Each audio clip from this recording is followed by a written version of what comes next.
नमस्कार, मैं हूँ रानी शर्मा। आप देख रहे तेल का भारत। 2023 विधानसभा चुनाव के नामांकन फार्म जमा हो चुके हैं। गुरुवार को शुभ मुहूर्त होने के कारण कांग्रेस की अधिकृत प्रत्याशी प्रभा बाल मुकुंद सिंह महिला नीतियों को लेकर शुभ मुहूर्त में फार्म जमा करने आई थी। कांग्रेस की प्रत्याशी ने अपना फार्म जमा किया। उसके बाद कांग्रेस प्रत्याशी ने मीडिया से चर्चा में क्या कुछ कहा, आइए आपको सुनाते हैं। जी, मैंने अभी नामांकन दाखिल किया है।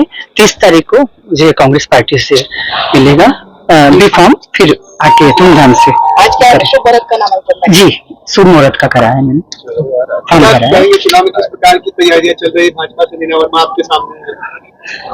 चुनाव की तैयारियां तो चल रही है और जो कमियां हैं उसको पूरा करने की कोशिश करेंगे। कांग्रेस से भी कुलदीप सिंह सेंगर ने नामांकन दाखिल किया। जी हाँ, मैंने भी अपना नामांकन दाखिल किया है और ईश्वर की कृपा है, जो भी होगा देखा जाएगा। हाँ। तहलका भारत से खास बातचीत के दौरान उनसे तहलका भारत की टीम द्वारा सवाल किया गया कि इस बार चुनाव में अहम मुद्दा क्या है। इस पर कांग्रेस प्रत्याशी प्रभा बाल मुकुंद गौतम सिंह ने कहा कि वह लगातार 20 वर्षों से जनता की सेवा कर रही हैं और अगर उन्हें जनता का समर्थन मिलता है, वह विधायक बनती हैं, तो वह भ्रष्टाचार, बेरोजगारी, महंगाई पर कार्य करेंगी और जनता की उम्मीदों पर हमेशा खरी उतरेंगी और जनता के हित में कार्य करेंगी। और हमारे चैनल तहलका भारत के माध्यम से जनता से अपने मत का सदुपयोग करने की अपील भी की। ऐसी कोई सी बात हो जो हमारे चैनल के द्वारा आप आम जनता तक अपनी बात पहुंचाना चाहती हो? मैं जनता से, भाई बहनों से अपील करना चाहती हूँ कि अपने मतों का सदुपयोग करिए और ऐसे व्यक्ति को दीजिए वोट कि जो आपके काम आ सके। कांग्रेस जिला अध्यक्ष विजेता त्रिवेदी ने तहलका भारत से खास बातचीत के दौरान जमकर बीजेपी पर निशाना साधा। आइए आपको दिखाते हैं कि क्या कुछ कहना है कांग्रेस जिला अध्यक्ष विजेता त्रिवेदी का। अब हम चर्चा करेंगे। कांग्रेस की जिला अध्यक्ष हमारे साथ मौजूद है, विजेता त्रिवेदी जी।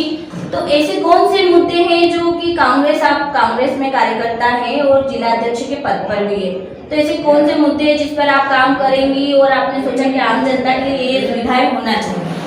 मेरा बेसिक फंडा एकदम क्लियर है कि जनता के बीच हम जो जन तक से हम लोगों ने जब बीच में जाते हैं तो उनकी जब समस्याएं सुनते हैं तो मेरी प्राथमिकता रहेगी नारी को सशक्तिकरण देना। सेकेंड है भ्रष्टाचार, बेरोजगारी और महंगाई। ये तीनों इस मात्रा में अपने पूरे प्रदेश में छाए हुए हैं जिनका तोड़ करना बहुत ज़रूरी है। और परिवर्तन होना इसलिए ज़रूरी है कि जब तक परिवर्तन नहीं होगा तब तक हम इन सब चीज़ों पर काम नहीं कर पाएंगे।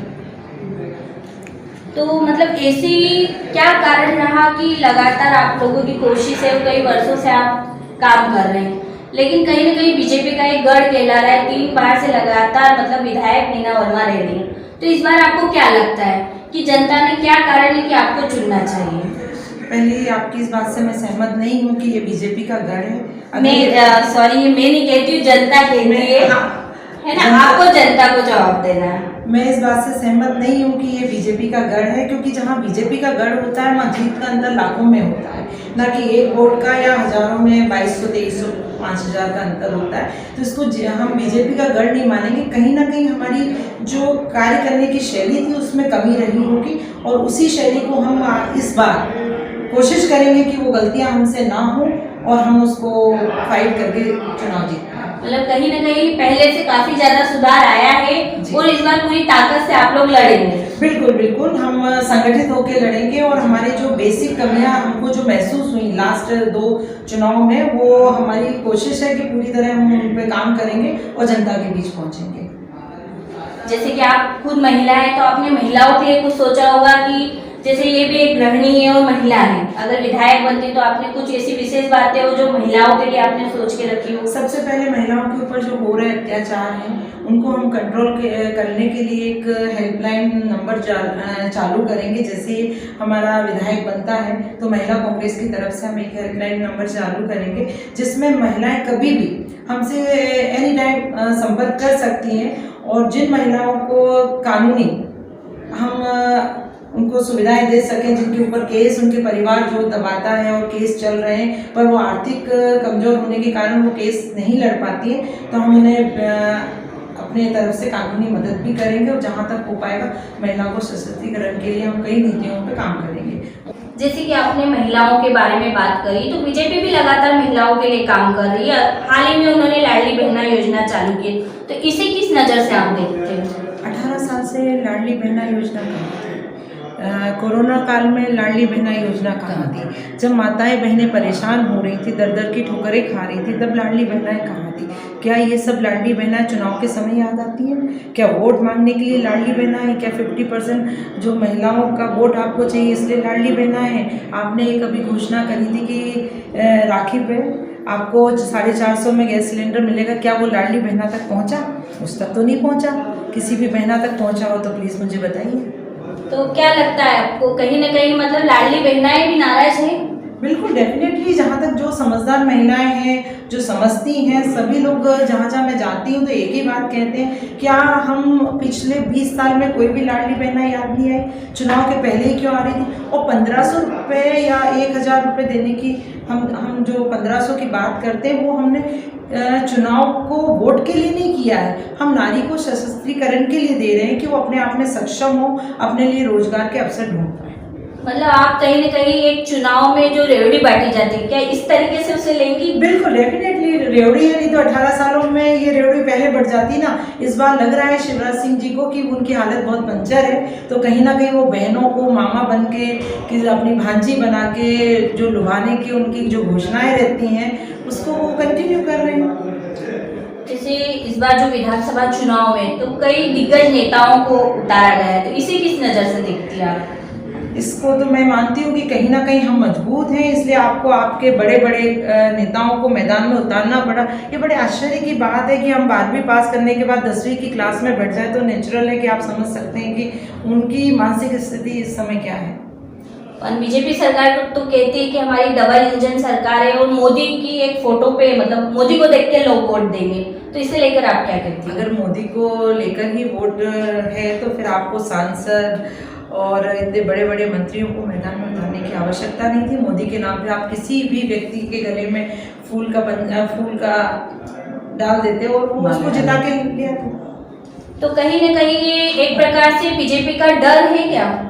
डेफिनेटली डर ही डर है, चारों तरफ डर है कि कहीं हमारी सरकार आ रही है तो वो कैसे इस चीज़ को कंट्रोल करें जो डैमेज उन्होंने पिछले 20 सालों में किया। और सबसे ज़्यादा जो उन्होंने 18 महीने की जब हमारी सरकार रही, जब उन्होंने विधायकों को तोड़कर खरीद कर जो सरकार बनाई, उनका डर वहाँ से चालू हुआ।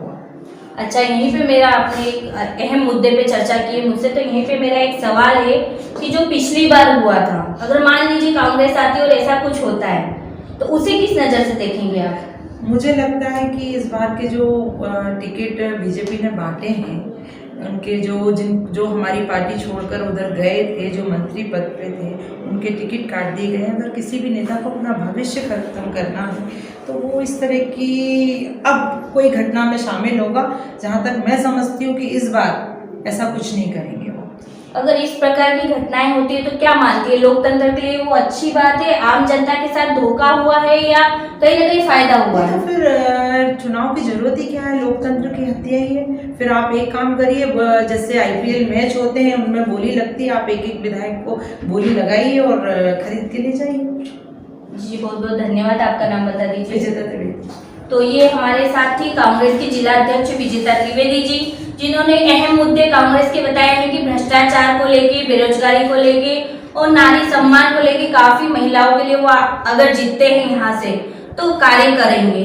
और कहीं न कहीं लाडली बहना योजना को कांग्रेस के कार्यकर्ता और कहीं न कहीं मैंने आम जनता के इंटरव्यू लिए हैं तो उनका कहना है कि ये चुनाव से पहले ही क्यों आए? इस तरह की मुफ्त की रेवड़ी ही बांटी जा रही है। मैं हूँ रानू शर्मा, तहलका भारत के